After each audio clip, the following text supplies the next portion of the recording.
Clinic, Kurichedu road, Darsi. దర్శిలో కంటి doctor చే నిర్వహించబడుతున్న ఏకైక హాస్పిటల్. వైద్య వృత్తిలో విశేష అనుభవం గల doctor T Padmaja, MBBS, MS, ophthalmology, కంటి వైద్య నిపుణులు, ఆంధ్ర మెడికల్ కాలేజీ, వైజాగ్. మా వద్ద కంటికి సంబంధించిన అన్ని రకములైన సమస్యలకు అధునాతనమైన వైద్య పరికరాలతో వైద్యం చేయబడును. శుక్లములకు కుట్లు లేకుండా కంటిలో అద్దం అమర్చే ఆపరేషన్ అతి తక్కువ ధరకే చేయబడును. షుగర్, బీపీ పేషెంట్లను ప్రత్యేకంగా చూడబడును. అలాగే doctor T Suman, MBBS, MS, FMAS, laparoscopic surgeon, ex consultant, Venkataramana nursing home, Ongole. వరి బీజం, పల్స్, 24 గంటల కడుపు నొప్పి, గ్యాస్ ట్రబుల్, షుగర్, పుండ్లు, ఉబ్బు నరాలు మరియు డెంగ్యూ, టైఫాయిడ్, మలేరియా మొదలగు అన్ని రకముల జబ్బులకు వైద్యం చేయబడును. విచేయండి అమృత క్లినిక్, కురిచేడు రోడ్డు, ఆంజనేయ స్వామి గుడి దగ్గర, దర్శి. సెల్ 9030767438. మన దర్శి వార్తలు ప్రేక్షకులకు నమస్కారం. వార్తలు సమర్పిస్తున్నది మీ గంగిశెట్టి రామస్వామి. దర్శి నియోజకవర్గ స్థాయి వైసీపీ కార్యకర్తల సమావేశం ఈ రోజు బుధవారం ఉదయం దర్శిలోని పొదిల్ రోడ్లో గల వైసీపీ కార్యాలయంలో దర్శి నియోజకవర్గ ఎమ్మెల్యే మరియు వైసీపీ జిల్లా అధ్యక్షులు డాక్టర్ బూచపల్లి శివప్రసాద్ రెడ్డి ఆధ్వర్యంలో జరగగా ముఖ్య అతిథులుగా మాజీ మంత్రివర్యులు, ప్రకాశం జిల్లా YCP regional coordinator Karumuri Nageswararao, Ongole parliament in charge Chevireddy Bhaskar Reddy, ZP chairperson Srimathi Buchapalli Venkayamma పాల్గొన్నారు. ఈ సమావేశమునకు చెవిరెడ్డి భాస్కర్ రెడ్డి మధ్యలో హాజరు కావటం జరిగింది. చెవిరెడ్డి భాస్కర్ రెడ్డి మాట్లాడుతూ తనపై అక్రమంగా కేసులు పెట్టారని, కేసులు, జైళ్లు తనకేమీ కొత్త కాదని, గతంలో తనపై 88 కేసులు పెట్టడం జరిగిందని, ఇప్పుడు పెట్టిన కేసులకు తాను ముందస్తు బెయిల్కు వెళ్ళనని, ఫోన్ స్విచ్ ఆఫ్ చేయనని, అందుబాటులో లేకుండా వెళ్ళనని, కార్యకర్తలకు ఎల్లప్పుడూ అందుబాటులో ఉంటానని తెలుపుగా అందరూ హర్షం వ్యక్తం చేస్తూ చప్పట్లు చర్చారు.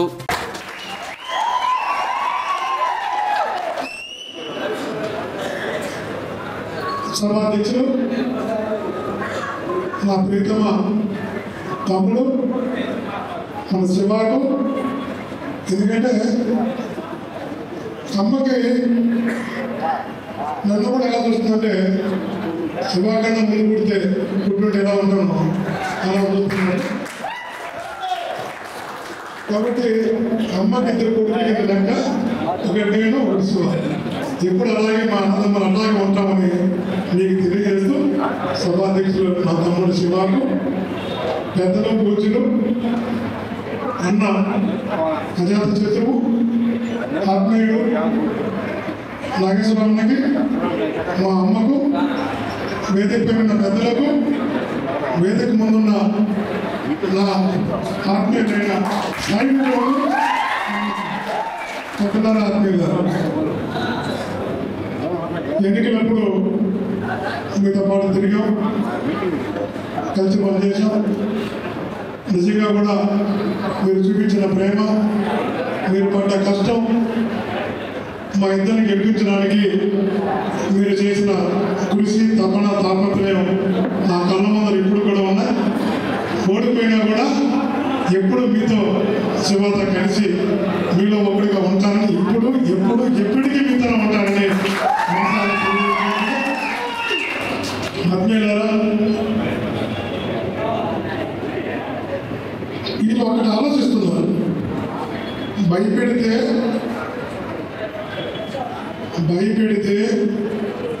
కేసులు పెడితే మనుషులను లొంగ తీసుకోవచ్చు, లేదు పారిపోయేలాగా చేయొచ్చు అని. అందుకనే నిన్న అంతకుముందే శివ తమ్ముడు చెప్పలేదు ఎంతమంది కేసు పెట్టారని.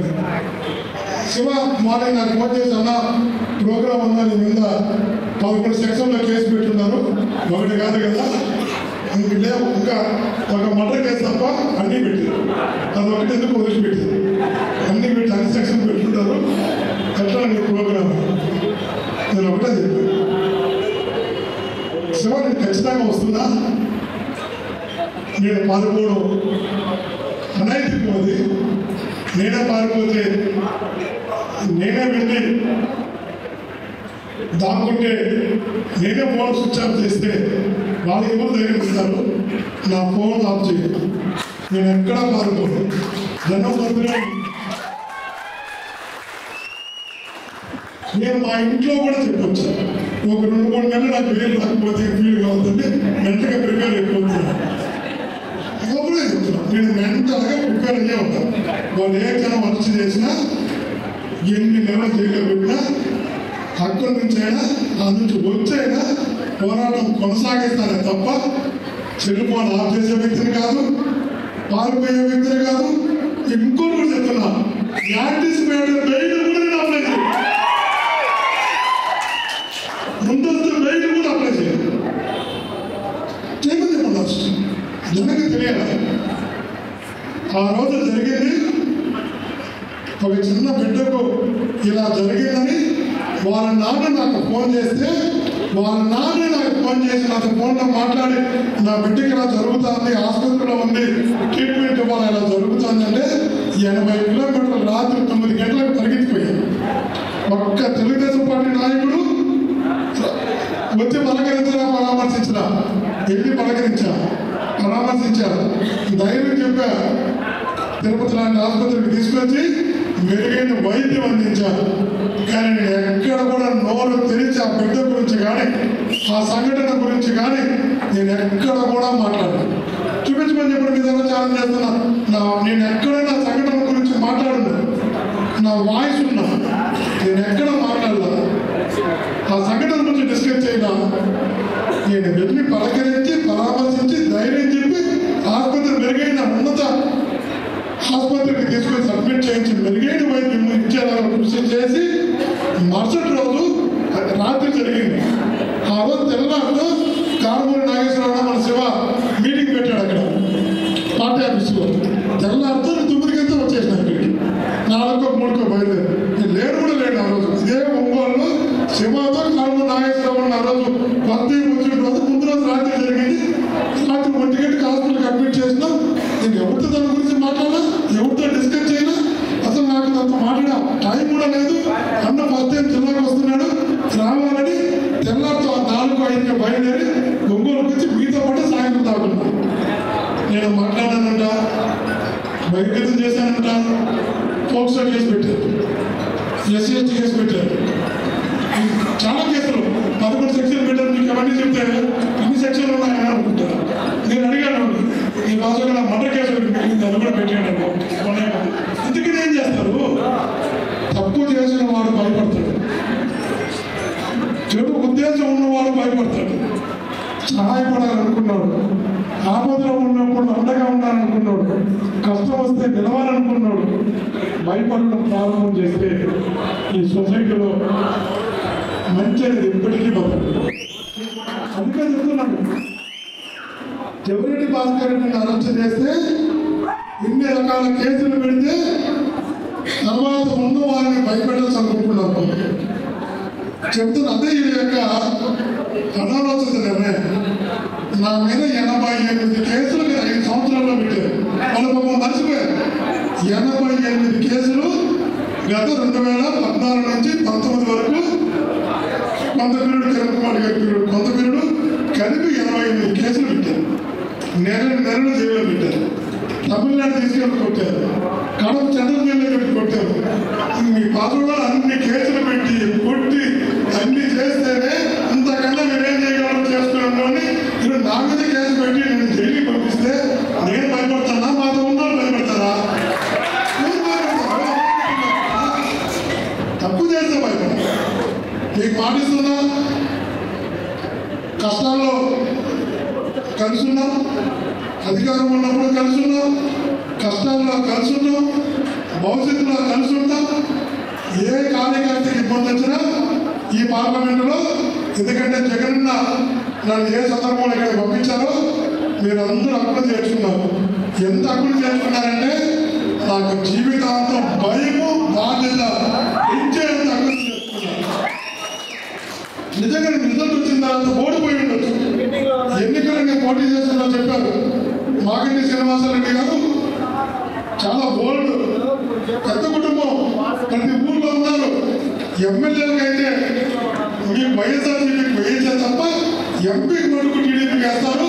నువ్వు వెళుతున్నా నాకు క్రాస్ ఓటింగ్గా చేస్తారన్నారు. సరే వచ్చి కండక్ట్ చేస్తాం, ప్రజల్లో తిరిగా రిజల్ట్ వచ్చిన తర్వాత చూస్తే మాగంటి శ్రీనివాసరెడ్డి గారికైనా ఎమ్మెల్యేలు 7 నియోజకవర్గాలు ఒంగోలు ఇద్దరికి సమానం చేశారు. 7 నియోజకవర్గాలు చూసిన తర్వాత మాగంటి శ్రీనివాసరెడ్డి గారి కన్నా 52,000 అతనికి క్రాస్ ఓటింగ్ చేశారు. ఎంపీకి టీడీపీ చేసినా, ఎమ్మెల్యే టీడీపీ చేసినా, ఎంపీకి వైఎస్ఆర్సీపీకి చివరి భాస్కర్ రెడ్డి చేశారు.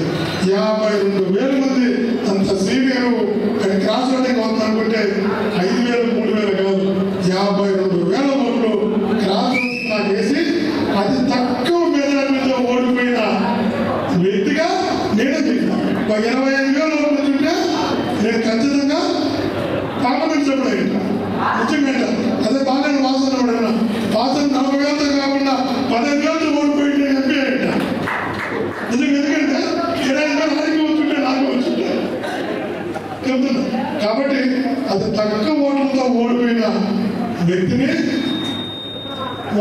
నేనే ఇక్కడ అంతగా అభిమానించారు. అంత సీనియర్ అంత గొప్పగా చెప్పుకున్న శ్రీనివాసరెడ్డి కన్నా 52,000 ఓట్లు క్రాస్ ఓటింగ్ వేసిన తర్వాత నాకు భయం కలగదా, బాధ్యత కలగదా, ఇక్కడ అటాచ్మెంట్ కలగదా? ఆ భయం ఉంది, ఆ బాధ్యత ఉంది. ఎప్పటికీ చెప్తున్నా, ఎప్పటికీ ఈ పార్లమెంట్లో ఒకటిగా ఈ కుటుంబ సభ్యుడిగానే ఉంటా. ఎవరు అన్నారు చిత్తూరు నుంచి వచ్చావు కదా, నిజంగా చెప్పాలంటే ఒంగోలు పార్లమెంట్కి రాయలసీమకి సంబంధం ఉంది. ఎందుకంటే నంద్యాల పార్లమెంట్లో ఒక భాగంగానే ఒంగోలు పార్లమెంట్లో చాలా నియోజకవర్గాలు ఉన్నాయి. గిద్దలూరు, కనిగిరి, మార్కాపురం ఇవన్నీ ఒకప్పుడు నంద్యాల పార్లమెంట్లో భాగం. ఇవన్నీ కూడా రాయలసీమకి ఒంగోలు పార్లమెంట్కి ఒక సంబంధం ఉంది.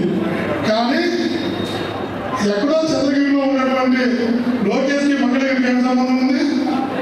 ఎక్కడో చంద్రగిరిలో ఉన్నటువంటి కుప్పంకి ఏం సంబంధం ఉంది? ఎక్కడో కడపలో ఉన్న సీఎం రమేష్కి అనకాపల్లికి ఏం సంబంధం ఉంది? ఎక్కడో పురంధరేశ్వర గారికి రాజమండ్రికి ఏం సంబంధం ఉంది? ఎక్కడో పాలకుల్లో పుట్టిన పవన్ కళ్యాణ్కి పిఠాపురంతో ఏం సంబంధం ఉంది? చెప్తున్నా, పిఠాపురంతో ఏం సంబంధం ఉంది? వాసన నేను చిత్తూరు నుంచి వచ్చాను, నువ్వు కొండేరు నుంచి ఒంగోలుకి ఎందుకు వచ్చావు? వాసన కూడా చెప్పాలి. వాసన సోదరులకు ఉండేది, ఒంగోలుకి ఎందుకు వచ్చావు? కాబట్టి ఒక్కసారి జగనన్న ఒక నమ్మకంతో మీ దగ్గరికి పంపాడు. ఎప్పటికీ మీలో ఒకటిగా ఉంటా, మీ కుటుంబంలో ఒకటిగా ఉంటా, మీ కష్టాల్లో ఒకటిగా ఉంటా, మీ మంచి చెడుల్లో ఒకటిగా ఉంటా, ఎందులోనైనా మీలో ఒకటిగా ఉంటా, మీతోనే ఉంటారని. ఇట్లాంటి కేసులు కాదు, ఇంకెన్ని కేసులు పెట్టినా, జైల్లో పెట్టినా, కొట్టినా, అలవాటు పడ్డ శరీరం, బాగా నలిగిన శరీరం సిద్ధంగా ఉన్నా. కాబట్టి ధైర్యంగా మీతో పాటు నడుస్తానని తెలియజేస్తూ, ఇంత అభిమాన ఆత్మీయతలతో మీ కుటుంబ సభ్యుడిగా నన్ను స్వీకరించినందుకు